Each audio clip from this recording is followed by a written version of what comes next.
It's welcome back to our YouTube channel GK with me. तो आज के इस वीडियो में हम पढ़ना शुरू करेंगे साइंस का हमारा नेक्स्ट टॉपिक, जो मैंने आपको पहले पढ़ाया था और उसमें से थोड़ा सा टॉपिक हमारा रह गया था। तो वो सब हम आज की क्लास में पढ़ने वाले हैं। मैंने आपको कहा था कि मैं आपको साइंस के टॉपिक जो रह गए हैं वो सारा करा दूंगी। जो केमिस्ट्री स्टार्ट की थी, केमिस्ट्री के कुछ टॉपिक्स थे वो कंप्लीट करा दूंगी। इसके साथ साथ मैं आपको टीचिंग एप्टीट्यूड की भी क्लास प्रोवाइड कराने वाली हूँ। तो आज मेरी थोड़ी सी तबीयत सही नहीं है, बट फिर भी थोड़ा मैनेज कर लेना अगर आवाज में आपको थोड़ी प्रॉब्लम लगती है तो, क्योंकि मुझे भी बोलने में थोड़ी सी प्रॉब्लम हो रही है। बट मुझे लगा आपका लॉस नहीं होना चाहिए, तो मैंने ये क्लास आपके लिए बना दी है। ठीक है, तो पहले आज की क्लास हमारी रहेगी हेलोजन ग्रुप्स के बारे में और इसके साथ साथ इनर्ट गैसेस के बारे में, क्योंकि आपकी इंपॉर्टेंट है और इसमें से क्वेश्चंस आने के भी चांसेस रहते हैं। और जो हमने टॉपिक स्टार्ट किया था वो टॉपिक हमारा आज की इस क्लास में खत्म हो जाएगा, जो मैंने आपको पहले पढ़ाया था। ठीक है, जिसने भी क्लासेस देखी होंगी उसे पता होगा। तो आज की हमारी क्लास रहने वाली है हेलोजन ग्रुप्स की। ये शायद नॉन मेटल्स वाली ही क्लास है आपकी। इसके बाद मैं आपको मेटेलॉइड्स की क्लास पढ़ाने वाली हूँ। इसके बाद वैलेंस एंड वैलेंसी के बारे में बताऊंगी। वैलेंसी क्या होती है, नंबर ऑफ इलेक्ट्रॉन्स कैसे होते हैं, लास्ट सेल में कितने कितने वैलेंसी हो सकती है, ये सारा बताने वाली हूँ। इसके बाद एक दो क्लास और रहेंगी जो इंपॉर्टेंट रहेंगी, एंड देन आपकी केमिस्ट्री की क्लासेस कंप्लीट हो जाएंगी। इसके बाद मैं आपको टीचिंग एप्टीट्यूड कराऊंगी। टीचिंग एप्टीट्यूड जो है वो आप चाहे कोई भी टीचिंग एग्जाम देंगे ना, उन सभी में इंपॉर्टेंट रहेगा। चाहे फिर वो आप केवीएस दे रहे हैं, DSSS का एग्जाम दे रहे हैं, चंडीगढ़ का कोई भी एग्जाम दे रहे हैं, टीचिंग का कोई भी एग्जाम है ना, सभी में इक्वली हेल्प करेगा आपकी। ठीक है, तो उन क्लासेस को देख लेना, वो आपकी बहुत यूजफुल रहेंगी। सभी एग्जाम्स में उनमें से क्वेश्चंस आते हैं। सॉरी। तो आज स्टार्ट कर देते हैं हम हेलोजन तत्वों के समूह के बारे में पढ़ना। हेलोजन ग्रुप्स की अगर हम बात करते हैं तो सबसे पहला जो पॉइंट लिखा है मैंने, फ्लोरीन। ठीक है, तो फ्लोरीन के बारे में पढ़ेंगे। इसके साथ साथ जैसे क्लोरीन है, क्लोरीन भी हेलोजन ग्रुप्स में आता है।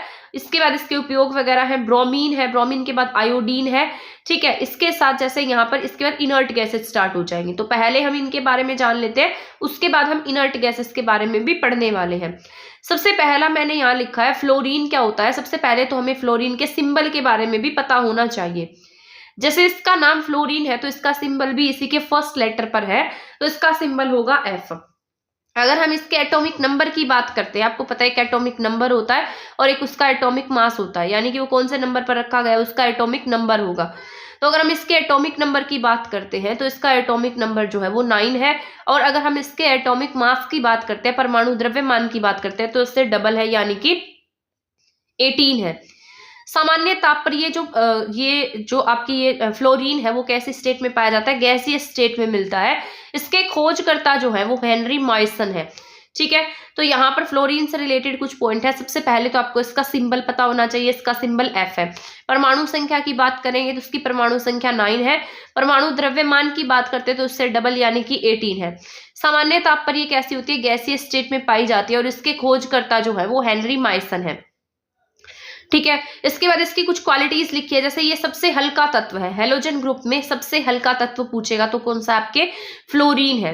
और सबसे अधिक क्या है, विद्युत ऋणात्मक होता है, यानी कि नेगेटिव चार्ज होगा इसके ऊपर। अब अगर हम इसके उपयोग की बात करते हैं, फ्लोरीन का यूज जो है वो कहाँ कहाँ पर किया जाता है, तो फ्लोरीन का यूज होगा टूथपेस्ट में, जैसे फ्रिज है, फ्रिज में, AC है, AC में, CFC में, न्यूक्लियर फ्यूल के रूप में इसका यूज किया जाता है। ठीक है, यहां तक का आ रहा होगा समझ में। तो फ्लोरीन का यूज कहाँ कहाँ पर होता है, टूथपेस्ट में होता है, फ्रिज में होगा, AC में होगा, CFC में होगा और न्यूक्लियर फ्यूल के रूप में होता है। ठीक है, तो फ्लोरीन हेलोजन ग्रुप का सबसे हल्का एलिमेंट माना गया है। इसका परमाणु नंबर कितना है, 9 है। अगर इसके परमाणु द्रव्यमान की बात की जाएगी तो डबल है, यानी कि 18 है। ये ना सारा NCERT बेस है। अगर मान लो कोई NCERT की बुक्स कवर करना चाहता है तो इन क्लासेस से आपके NCERT भी कवर हो रही है। अब इसके बाद हम नेक्स्ट बात कर लेते हैं क्लोरीन की। क्लोरीन की बात करते हैं तो सबसे पहले मैंने आपको बताया इसका केमिकल सिंबल, केमिकल चिन्ह हमें पता होना चाहिए। क्लोरीन के बारे में पहले भी आपको पढ़ा चुकी हूँ। तो क्लोरीन का सिंबल Cl होता है और इसका एटॉमिक नंबर कितना है, 17 है। अगर हम इसके द्रव्यमान की बात करें तो इसके डबल से एक ज्यादा, यानी कि 35 है। क्लोरीन के बारे में तो हम बहुत बार पढ़ चुके हैं। तो क्लोरीन Cl से रिप्रेजेंट करते हैं। इसका एटॉमिक नंबर अगर पूछेगा तो 17 है। एटॉमिक मास पूछता है तो इसके डबल से एक ज्यादा, यानी कि 35 है। ये भी सामान्य ताप पर कैसा पाया जाता है, गैसीय स्टेट में पाया जाता है। इसके खोजकर्ता की बात करेंगे तो CW शीले जो है वो इसके खोजकर्ता है।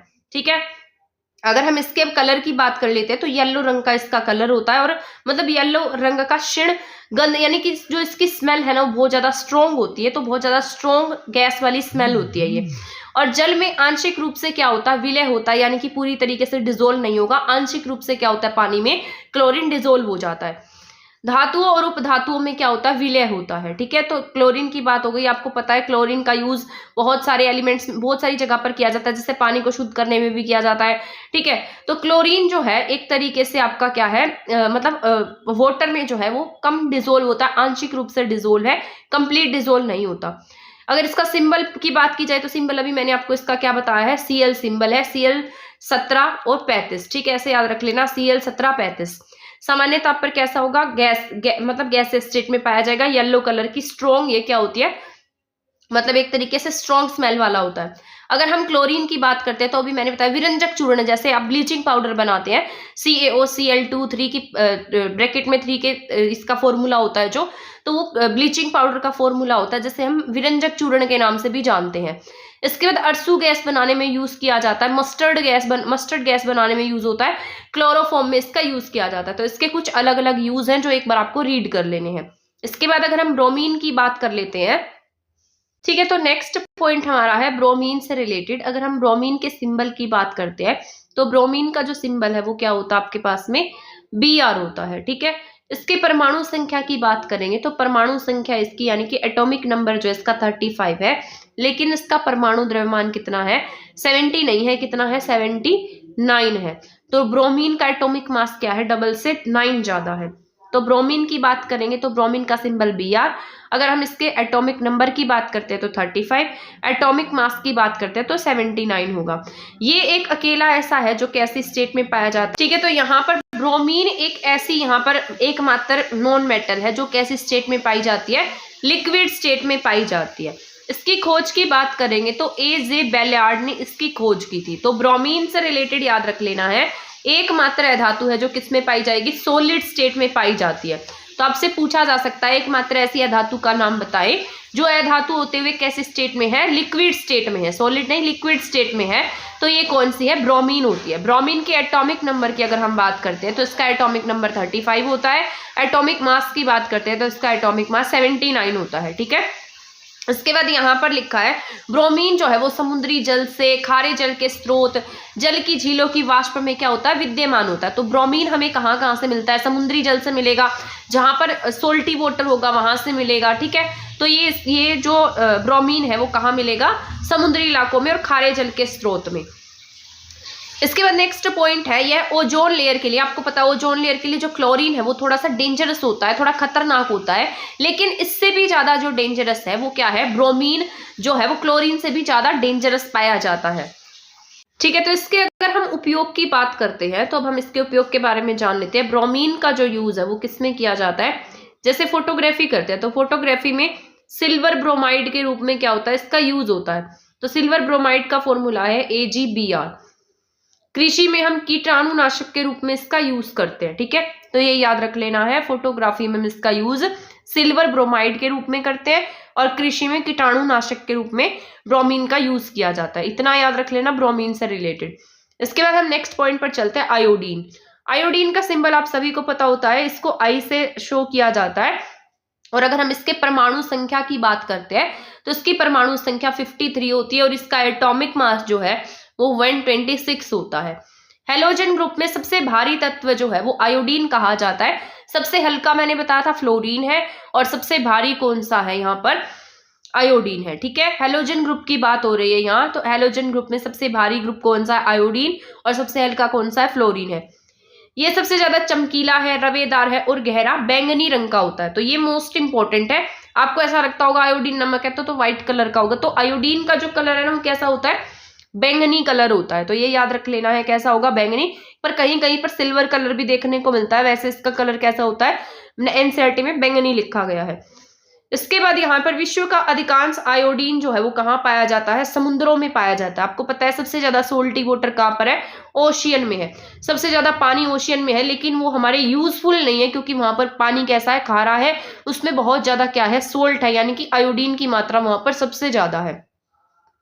अगर हम इसके उपयोग की बात करते हैं तो मानव शरीर के लिए सबसे आवश्यक तत्व है ये। शरीर में इसकी कमी से क्या हो जाती है, जो हमारे थायराइड ग्लैंड होती है, इससे थायरोक्सिन हार्मोन के स्राव में क्या होने लगती है, कमी होने लगती है। तो अगर आपकी बॉडी में आयोडीन की कमी हो जाएगी तो उससे आपको क्या होगा, थायराइड जो ग्लैंड है उसमें जो थायरोक्सिन हार्मोन हो रहा था, उसका जो स्राव हो रहा था वो क्या होगा, कम बनने लगेगा। इसकी वजह से आपको क्या होगा, घेंगा रोग हो जाएगा, जिसे हम गाइटर रोग के नाम से भी जानते हैं।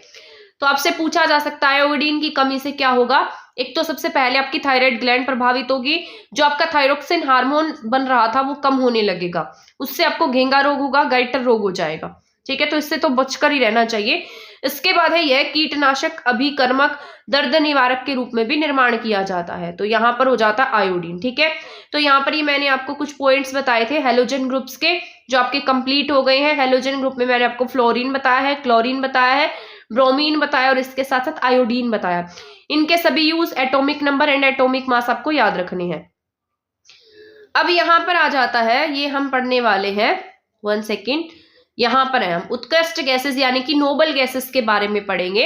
तो नोबल गैसेस भी जो है वो आपकी इंपॉर्टेंट है। कई बार ना गैसेस में से ही टॉपिक पूछ लेता है, इनमें से ही आपका क्वेश्चन आ जाता है, तो इसको हमारा पढ़ना इतना ही इंपॉर्टेंट है। ठीक है, ठीक है, तो यहाँ पर इसको अगर हम पूछा जाए तो इसको हम समूह 18 में रखते हैं। तो ये इसका जो समूह है वो कौन सा है, 18वां समूह है।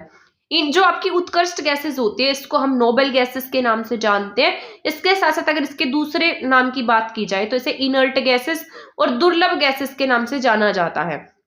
तो इसके सभी नाम याद रखने हैं, चाहे पेपर में उत्कृष्ट गैस आ जाए, चाहे इनर्ट गैस आ जाए, चाहे नोबल गैस आ जाए, सबके सबको याद रखना है। एग्जाम्पल जैसे आपके हीलियम गैस है, नियोन है, आर्गन है, क्रिप्टॉन है, जिनोन है, रेडोन है, ये सभी किस में आती है, उत्कृष्ट गैसेस में आती है। तो हम अब प्रॉपर्टीज पढ़ लेते हैं नोबल गैसेस की।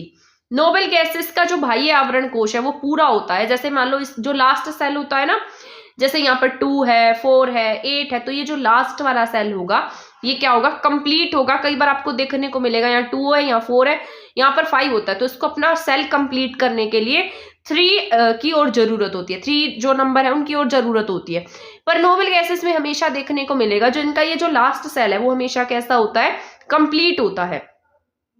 रेडोन के अतिरिक्त सभी गैसेस किस में पाई जाती हैं, वायुमंडल में पाई जाती हैं। आपका एनवायरनमेंट जो है, आपका जो एटमॉस्फेयर है उसमें सभी गैसेस है, ओनली रेडोन गैस नहीं है। ठीक है, क्योंकि भारी गैस है बहुत ज्यादा और ये आपके एनवायरनमेंट में नहीं पाई जाती। ये गैसेस कैसी होती है, कलरलेस होती है, इनका कोई कलर नहीं होता, टेस्टलेस होती है, कोई टेस्ट नहीं होता, और स्वादहीन होती है। इसके साथ साथ ऑडरलेस होती है, कोई गंध नहीं होती इनमें। ठीक है, तो गैसेस की जो विशेषताएं हैं उनमें ये रंगहीन है, गंधहीन है और स्वादहीन है। इनका गलनांक और साथ साथ कवंथनांक यानी कि इनका जो मेल्टिंग पॉइंट है और इसके साथ साथ जो इनका बॉइलिंग पॉइंट है वो हमेशा कैसा रहता है, हाई रहता है। तो जो अभी मैंने बताया नोबल गैसेस है उनका गलनांक और कवंथनांक कैसा रहेगा, हमेशा उच्च रहेगा। इसके बाद अगर हम हीलियम की बात करते हैं तो हीलियम कैसा है, यहाँ पर हीलियम के सिंबल के बारे में पढ़ लेते हैं। ठीक है, तो यहाँ पर अगर हम सिंबल की बात कर लेते हैं तो हीलियम जो है, हीलियम का सिंबल आप सभी को पता है H ही होता है और इसका परमाणु संख्या कितनी है, 2 है। ऊपर हीलियम से ऊपर क्या आता है, हाइड्रोजन आता है, इसकी परमाणु संख्या 1 होती है, लेकिन ये क्या नहीं है, इनर्ट गैसेस में नहीं आता। तो ये बात याद रख लेनी है, इनर्ट गैसेस में हाइड्रोजन नहीं है, हीलियम से स्टार्टिंग होती है। हीलियम का परमाणु संख्या कितना है, 2 है और परमाणु द्रव्यमान 4 है। इसके खोजकर्ता की बात करेंगे तो जैनसन और जे लॉकियर क्या है, इसके खोजकर्ता है। ठीक है, तो हीलियम से रिलेटेड याद रखना है, He क्या है, हीलियम है। शायद आपकी टीचिंग एप्टीट्यूड की क्लास मुझसे ना बन पाए आज, तो मैं कल प्रोवाइड करा दूंगी, क्योंकि मुझे बोलने में थोड़ी प्रॉब्लम हो रही है, तो ऐसे आपको समझ में भी नहीं आएगा जब मैं ढंग से नहीं बोल पाऊंगी। तो मैं आज साइंस की क्लास प्रोवाइड करा देती हूँ। कल आपको टीचिंग एप्टीट्यूड मैंने सारा बना रखा है, RT कराने वाली थी मैं आपको, कंप्लीट लिख रखी है मैंने RT, उसके सारे सेक्शंस लिखे हुए हैं। ठीक है, इसके बाद ऑनलाइन पोर्टल्स लिख रखे हैं, तो RT मैंने कंप्लीट डिटेल से लिखी हुई थी और मेरी पूरी तैयारी थी आपको क्लास कराने की, बट मेरी प्रॉब्लम है, मुझसे बोला नहीं जा रहा। मैं ये क्लास भी बहुत मुश्किल से रिकॉर्ड कर रही हूँ, तो मैं अभी आपको सिर्फ साइंस की क्लास करा देती हूँ। कल की क्लास में RT करा दूंगी और साइंस की क्लास भी कंटिन्यू रखूंगी। ठीक है, तो सिंबल की बात कर लेते हैं। तो यहाँ पर इसका सिंबल जो है वो यहाँ पर हीलियम है और यहाँ पर इसका ये कैसा है, फर्स्ट तत्व है। ब्रह्मांड में हाइड्रोजन के बाद सबसे अधिक मात्रा में पाया जाता है दूसरे स्थान पर, सबसे ज्यादा क्या पाया जाएगा, हाइड्रोजन, और इसके बाद सेकंड नंबर पर क्या पाया जाएगा, हीलियम। आपको पता होना चाहिए आपका जो यूनिवर्स फॉर्मेशन है वो किससे हुआ है, हाइड्रोजन से और हीलियम से हुआ है। तो हाइड्रोजन यूनिवर्स में पहले स्थान पर है और सेकंड स्थान पर क्या है, हीलियम है। सर्वाधिक मात्रा की बात की जाए यहाँ पर ये हीलियम सेकंड नंबर पर पाया जाता है। लिक्विड हाइड्रोजन का यूज अति चालक चुंबक निर्माण में किया जाता है। एमआरआई हीलियम है, ये हीलियम होना चाहिए। एमआरआई जो हम कराते हैं उसमें होता है गोताखोर जो सिलेंडर लेकर जाते हैं उसमें हीलियम गैस भरी होती है। मौसम संबंधी अध्ययन करने में हीलियम गैस का यूज होता है। जो गुब्बारों में हवा भरी हुई होती है, आपने देखा होगा गुब्बारे जो होते हैं उसमें कौन सी गैस होती है, हीलियम गैस भरी गई होती है। ठीक है, तो ये हीलियम से रिलेटेड पॉइंट है। इसके बाद हम चलते हैं नेक्स्ट पॉइंट पर, नियोन पर। नियोन जो है इसके सिंबल की बात कर लेते हैं। तो नियोन का सिंबल Ne होता है और इसके परमाणु संख्या की बात करेंगे तो 10 होगा। परमाणु द्रव्यमान जो है 20.18 है। खोज की बात करते हैं तो रैमजे और ट्रेवर्स ने इसकी खोज की थी। तो इसकी खोजकर्ता याद रख लेना रैमजे है। ठीक है, तो यहाँ पर ये जो नियोन है इसकी खोज जो है क्रिप्टॉन और जीनोन के साथ में ही की गई थी। तो नियोन के साथ किस किस की खोज की गई है, क्रिप्टॉन की और जीनोन की। इसके साथ साथ नियोन, तीनों एक साथ खोजे गए थे। ये वायु से भी हल्की है, अर्थ के वायुमंडल से भी कई बार बाहर निकल जाती है। तो नियोन से इतने ही पॉइंट याद रखने हैं। नियोन लैंप्स जो होते हैं उसमें जो लाल नारंगी लाइट होती है वो किसकी होती है, नियोन की ही होती है। जैसे आपने देखा होगा कई विज्ञापन होते हैं, जैसे आप स्ट्रीट लाइट्स देखते हैं ऐसा चमकती हुई दिखाई देती है, बट वो लाइट नहीं होती, एक तरीके की एक पट्टी सी होती है, तो किसकी है, नियोन की होती है। ठीक है, जैसे आपके विज्ञापन है, विज्ञापन में भी किसका यूज होता है, नियोन का यूज होता है। साइन बोर्ड है, यही मैं आपको बता रही थी, जो साइन बोर्ड लगे होते हैं रात को चमकते हुए दिखाई देते हैं वो किसके होते हैं, नियोन के होते हैं। वैक्यूम ट्यूब्स जो होती हैं उसमें भी नियोन का यूज किया जाता है। टेलीविजन ट्यूब्स में भी किसका यूज होता है, नियोन का ही यूज होता है। इसके बाद अगर हम आर्गन की बात कर लेते हैं तो आर्गन भी आपकी रंगहीन गैस है, गंधहीन है और अज्वलनशील है, यानी कि जलने वाली नहीं है। आर्गन के परमाणु संख्या की बात करेंगे तो 18 है और परमाणु द्रव्यमान कितना है इसका, 40 होता है। वायुमंडल में नाइट्रोजन और ऑक्सीजन के बाद तीसरे नंबर पर सबसे ज्यादा पाई जाने वाली गैस कौन सी है, आर्गन होती है। एनवायरमेंट, यहाँ पर एटमॉस्फेयर की बात हो रही है तो यह नाइट्रोजन और ऑक्सीजन, पहले नाइट्रोजन है फिर ऑक्सीजन है 21%। इसके बाद आर्गन जो है वो थर्ड नंबर पर सर्वाधिक पाई जाती है। यहाँ पर ओनली एटमॉस्फेयर की बात है, यूनिवर्स की बात नहीं है। यूनिवर्स पूछेगा तो यूनिवर्स में आपको हाइड्रोजन उसके बाद हीलियम टिक करना होता है, लेकिन अगर आपसे वायुमंडल पूछता है तो वायुमंडल में नाइट्रोजन, ऑक्सीजन, उसके बाद आर्गन का नंबर आता है। ये कैसी है, इनर्ट गैसेस है। कई बार ना ये जैसे नाइट्रोजन होती है, नाइट्रोजन को भी रिप्लेस करके हम किसका यूज कर सकते हैं, आर्गन का यूज कर सकते हैं। पैकिंग में इसका यूज किया जाता है, शराब के निर्माण में, कैंसर के उपचार में, विद्युत बल्ब में, फिलामेंट्स बनाने में, जो ये जो लट्टू वगैरह होते हैं, बल्ब होते हैं, बल्ब में जो फिलामेंट्स लगा होता है वो कई बार आर्गन का बना होता है। ठीक है, आर्गन का यूज किया जाता है उसमें। ऑक्सीडेशन को रोकने के लिए भी किसका यूज कर लेते हैं, आर्गन का यूज कर लेते हैं। अब बात कर लेते हैं क्रिप्टॉन की। ठीक है, तो क्रिप्टॉन की अगर हम बात करते हैं तो क्रिप्टॉन होगा रंगहीन गैस है, गंधहीन गैस है और स्वादहीन गैस है। परमाणु संख्या की बात करेंगे तो इसकी परमाणु संख्या 36 है और द्रव्यमान इसका 83 है। तो ये लास्ट पेज है और मुझसे सच में ही बिल्कुल भी नहीं बोला जा रहा। ठीक है, तो थोड़ी ज्यादा प्रॉब्लम हो रही है, तो अब आपकी क्लास भी खत्म ही हो जाएगी, बार बार क्लास को रोक के मुझे पढ़ाना पड़ रहा है। तो ये गंधहीन गैस है, रंगहीन है और स्वादहीन है। वायुमंडल में सबसे कम मात्रा में पाई जाती है। इसके उपयोग की बात करेंगे तो फ्लोरोसेंट लैंप में और फ्लैश लैंप जो होते हैं उनमें इसका यूज किया जाता है। ठीक है, तो क्रिप्टॉन से रिलेटेड पॉइंट था। जीनोन की बात कर लेते हैं तो वायुमंडल में बहुत कम मात्रा में पाई जाती है। जीनोन जो है वो स्ट्रेंजर गैस भी कही जाती है। तो आपसे पूछा जाए कौन सी गैस को स्ट्रेंजर गैस कहा जाता है तो जीनोन को क्या कहेंगे, यह स्ट्रेंजर गैस है। ठीक है, अगर जीनोन के सिंबल की बात करते हैं तो इसको XE से रिप्रेजेंट किया जाता है। एटॉमिक नंबर इसका 54 होता है, एटॉमिक द्रव्यमान 131 है। विलियम रैमजे ने इसकी खोज की थी। ये फ्लैश बल्ब में, कैंसर उपचार में, उपग्रह में, अंतरिक्ष में इसका यूज किया जाता है। अब लास्ट एंड फाइनल रह गई आपकी रेडोन गैस। रेडोन के बारे में मैंने आपको बताया था, ये एटमॉस्फेयर में नहीं पाई जाती, इसका एटॉमिक नंबर 86 है। एटॉमिक मास की बात करेंगे तो 200, यहाँ पर 22 यहाँ पर लिखा है, 222 लिखा है मैंने। ठीक है, ये इसका द्रव्यमान है, सबसे भारी, ये भारी भी होती है बट एटमॉस्फेयर में नहीं है। रेडियो एक्टिव होती है, रंगहीन है, गंधहीन है, स्वादहीन है। कोई कलर नहीं होता, कोई गंध नहीं होती, कोई स्वाद नहीं होता। उपचार की बात करेंगे तो सबसे मेन इंपॉर्टेंट पॉइंट जो है, कैंसर के उपचार में इसका यूज किया जाता है। जैसे ट्यूमर हो जाता है, ट्यूमर के उपचार में भी इसका यूज किया जाता है। सबसे भारी गैस है बट हमारे ये एटमॉस्फेयर में नहीं पाई जाती है। ठीक है, तो ये है आपकी रेडोन गैस। आई होप आपको ये क्लास समझ में आ गई होगी। मैंने इसमें आपको हैलोजन ग्रुप्स और इसके साथ साथ इनर्ट गैसेस पढ़ा दी हैं, तो आपके लिए यूजफुल रही होगी। इस क्लास को एक बार देख लेना, कल टीचिंग एप्टीट्यूड मिलेगा। ठीक है, आज मेरी तबीयत सच में बहुत खराब है, मुझसे सच में नहीं बोला जा रहा, अदरवाइज मैं आपको क्लास जरूर प्रोवाइड कराती। मैंने सारा रेडी कर रखा है, सारा मटेरियल जितना भी आपका पढ़ाना था, बट मुझे सच में ही प्रॉब्लम है, तो मैं आपको कल क्लास प्रोवाइड करा दूंगी। ठीक है, मिलेंगे कल की क्लास में, तब तक चैनल के साथ बने रहें। चैनल को सब्सक्राइब नहीं किया तो सब्सक्राइब कर दे, वीडियो को शेयर नहीं किया तो आप इससे शेयर कर सकते हैं। थैंक यू, धन्यवाद।